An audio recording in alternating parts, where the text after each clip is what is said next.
Everyone, it's Emily Fox. Today's video is going to be a recap of one of my challenges for 2022, which was to attempt to finish 10 series. This came about because last year I realized that I read, I think 21? I started 21 new series and I finished one.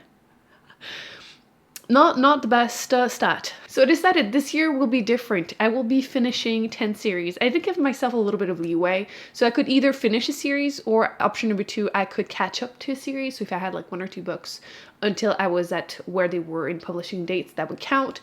And then I even told myself that if I were to read the second book in a trilogy, for example, and then realize, you know what, not working for me, I officially stopped reading the series, that would also count. I obviously would prefer, option 1 only, but I wanted to give myself a chance since I had only finished 1 the previous year. So as I'm filming this, which is the official end of this challenge, I have started 19 new series. I really thought I had done better this year and I hadn't started that many. I've kind of been avoiding reading fantasy and sci-fi, probably subconsciously, probably just being terrified of this challenge, to be honest. To be fair, I believe there's about 7 that I'm not planning on continuing, or there's only the first book that's out.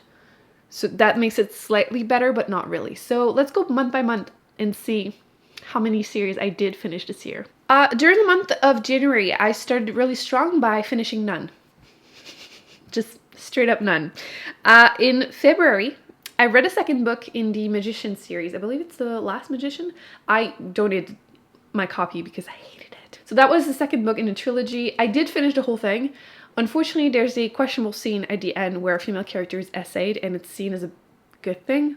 So I decided I'm not doing that to myself anymore. So I will not be continuing the series, will not read probably anything ever again by the author. So it counts. Again, not the strongest point, but it counts. It's a point anyway. So that was the first one. March, none. To be fair, the months that I did none, I did start and or continue series. So like I was still doing things, but yeah, not the right things.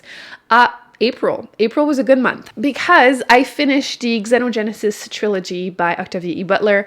My edition is the ugliest cover of all time. It is the whole trilogy in one book though, so there's that. I'm trying to collect a prettier edition. You'll see in my next haul, I have found some. So yeah, I will put this on the screen because nobody wants to trust me and believe that this is good when I show this one.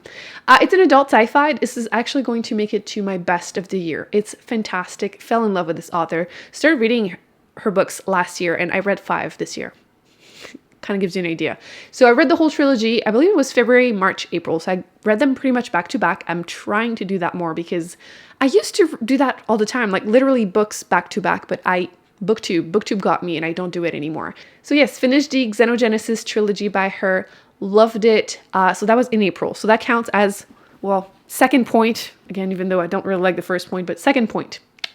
That was a good one though. Three books in 1 year. May and June, none. Nada. Aucun. Listen, to be fair, in June, I obviously do my mid-year checkup. I'm like, how am I doing with my challenges? I realized I was doing really well with a nonfiction challenge, which I finished 30 nonfictions this year. If you're interested, I'll link that down below. But I was doing really good with that. And then I realized, oh, you have not been doing well with the series one. So I made a bunch of challenges, like mini challenges, especially in August, trying to achieve it because I didn't think I was going to make it otherwise. So July, I finished 2. The first one, not a big achievement, but still an achievement. I read the second book in the Monk and Robot duology by Becky Chambers. She's one of my all-time favorite authors. This is an adult sci-fi, but very accessible sci-fi. It's 150 pages, but it still counts. It still counts. So my third point, listen, this was a joy to read, and they don't all have to be really big challenges, right? So this counts. Third point. The fourth point I'm really proud of. I finished The Toll by Nishal Stimmen. This is the third book in the Arc of Sight, I believe, trilogy. YA sci-fi. This was part of my pile of shame. That's what I like to call the books that I started and then I put down for no reason. I still wanted to finish them. It just years happened between me starting it and me finishing it. So I finished it. I was, I think, 60 pages into it when I put it down the first time. Obviously started from the beginning and I read the whole thing. Big achievement for me, big achievement. So that was my fourth point. Very happy with this one. It wasn't my favorite series. I think the first book was much stronger. Book 3 was kind of strange, but I did it. I did it. Okay, August is where things really changed for me. The first one, again, not a huge achievement, but still, some of you reminded me that I hadn't read this novella in the Kingkiller Chronicles by Packer Rothfuss. This is The Slow Regard of Silent Things. Again, it's quite short, but book 3 is not out. Probably will never be out. But I did finish this novella about one side character in this adult fantasy series. So yay, 5th point. Then another big achievement, I finished the First Love trilogy. I read book 2 and 3 this year. So again, pretty proud of that one. Pretty chunky adult fantasy series. I still think book 1 was much better. Anybody else? I feel like it's the unpopular opinion. I just wasn't super emotionally invested in anyone except Glokta, who's very morally gray. I'll admit it. But he's interesting to follow. And it wasn't a favorite. I don't know. I still want to read more by the author. And again, it still counts as a point. I'm very happy about it, but not my favorite series. I thought I was going to like these more than I did. So this was my, is it 6th point? In the Torquet 6 point. And then we get to another duology by Octavia E. Butler. The Earthseed duology, so Parable of the Sower and Parable of the Talent, again, will be in my best of the year. Absolutely adore this, especially book 2, quite frankly. This is an adult post-apocalyptic kind of sci-fi, and this was fantastic. Book 2, you can see the amount of posted. Broke my heart. Literally, she just ripped it off, jumped on it, burned it. It hurt, but good. I feel like her strength is that you start reading your books and you're like, it's fine. And then you get to these scenes and you're like, oh, it is really, really good. So read the duology. It was actually meant to be a trilogy, but the author passed away, unfortunately, before she could finish it. You can read it as a duology, though. I hate cliffhangers, and her books are pretty self-contained. Like, even the other trilogy, you can technically stop whenever you want. Don't recommend it, but, you can totally just read the first 2 books. The ending is actually really good, so my heart, though. But 7 points, so 2 books for this one. Then I abandoned 2 more series that month. I read the second book in the Red Rising series. This is Golden Sun. I had read the first book like 6 years ago. Yeah, not my best moment here. But I wasn't sure how I really felt about book 1. I felt like it wasn't as good to me as it was for everyone else. So I eventually got around to reading book 2. And I kind of feel similarly, but this time I kind of know more what annoyed me. Early in book 1, it's not a spoiler, the main character is like married. And it's very much like Hunger Games style, where his wife, he's what, like 16 or something? She's like murdered, and that's what starts his journey, which I really don't like that trope at all. And you still get twists and mentions of that in book 2, and that really brought my experience down. Plus, I wasn't, again, emotionally invested. So like, if there was nothing negative, I would have been like, maybe I could continue. But because it was meh, plus that, I'm not really interested. So I do have book 3 on my shelf, but I think I'm just gonna officially give up on the series. So it doesn't feel great, but it's a point. That was 8. And then 9, I read The Shadow of the Wind this year. This had been on my shelf for like 6 years. I've been trying to do little challenges to, read forgotten books. This is the Cemetery of Forgotten Books series. So I also tried to continue. It's a quartet. There are 4 books in this series.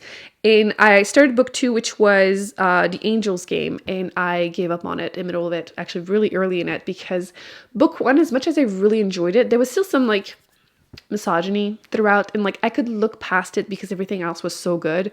But then book 2, really early, there's like a lot of it, and I'm like, why am I continuing? Let's not do that. So I'm going to be considering The Shadow of the Wind in my head as a standalone, but I gave up on the series.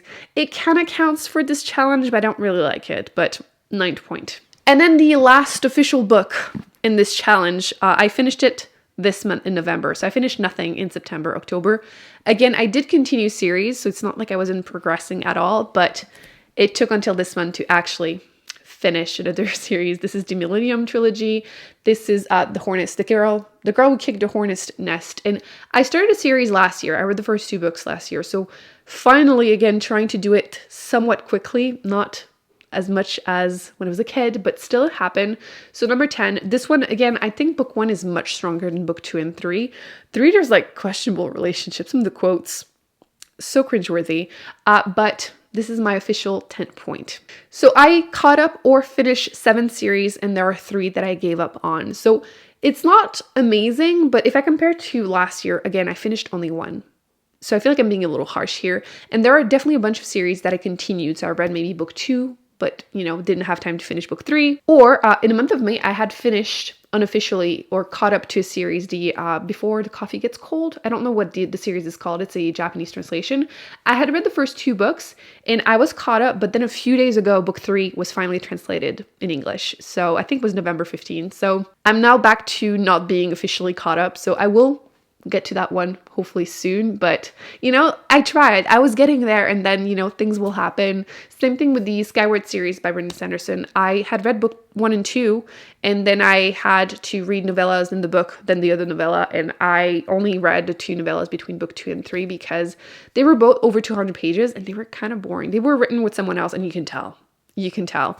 So yeah, I still made, like I said, some progress, just barely made it to my goal. So again, I don't feel like I should be too harsh on myself. I don't feel like I did amazing, but I definitely did just enough, which means that I think I should do it again next year. I don't really want to, deep down, because I'm terrified of that challenge. It's been a lot more challenging than I thought it would be. But again, I think that makes it the reason that it needs to happen again. So early in January, I will be posting a video where I mention 10 series that I'm hoping to finish that year. And it will probably be quite difficult because a lot of them I have read the last book I had in that series to catch up, as you saw. And then I have now like 2 to finish trilogies. I've only read the first book. So it's probably going to be harder.